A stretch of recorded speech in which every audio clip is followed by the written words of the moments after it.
Sa mga naghahanap ng way para swertehin ngayong araw, aba, hatid na yan sa atin ni Master Hans Kua. Kaya naman silipin na natin ang kanyang prediksyon dito sa Hans Sabi. Rise and shine mga ka-RSP, ito na muli ang araw-araw na inaabangang mga gabay, patnubay palala at prediksyon ni Master Hans Kua ngayong araw January 24, Friday. Kaya simulan na natin. Huwag baliwalain ang mga common colds o mga ubo sa mga Year of the Rat at baka lumala ito. Always have emergency medicine na nakatago. Orange at 1 ang swerte kay Year of the Rat. Sa mga pinanganak na Year of the Ox, watch out sa mga sign na hindi na dapat ay i-ignore tulad ng lack of communication, too many excuses, late or nalilimutan mga important na dates or responsibility. Gold at 8 ang swerte kay Year of the Ox. Sa mga Tiger naman tayo, may mga bagay na nagtatali sa iyo sa mga iiwang mga trabaho. Maaaring lumabag ka sa contract or service agreement mo at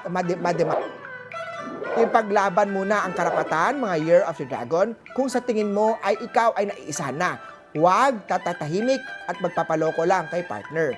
Aqua 2 ang swerte kay Year of the Dragon. Para sa mga pinanganak ng Year of the Snake, alagaan ang career at maging serious sa pakikipagharap sa kay boss at mga kasamahan mo sa trabaho. Violet at 9 ang swerte kay Year of the Snake. Hindi tama ang mag-flaunt ng kinikita sa mga Year of the Horse. Anything that may cause jealousy ay maaaring pagmulan ng away o problema. Huwag din magpahiram ng pera. Magenta at 5 ang swerte kay Year of the Horsey. Punta naman tayo kay Year of the Goat, make sure na walang masasagasaan sa bilis ng pag-usad ng trabaho.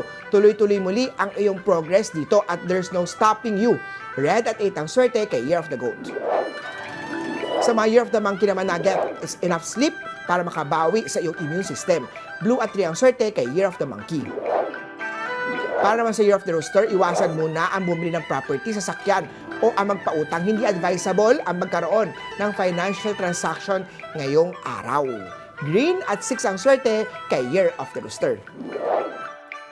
Kayo namang mga Year of the Doggy, kaaga-agarang tapusin agad ang mga dapat tapusin para umabot sa deadline at makapagsimula ng panibago.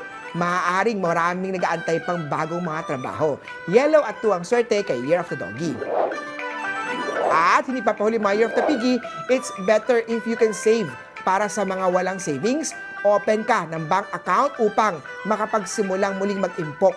Pitch at 1 ang swerte kay Year of the Piggy. Muli po, ito po yung mga gabay, patnubay, palala at prediksyon lamang ni Master Hans Kua. Nasa inyong mga kamay na silalay ang inyong tagumpay.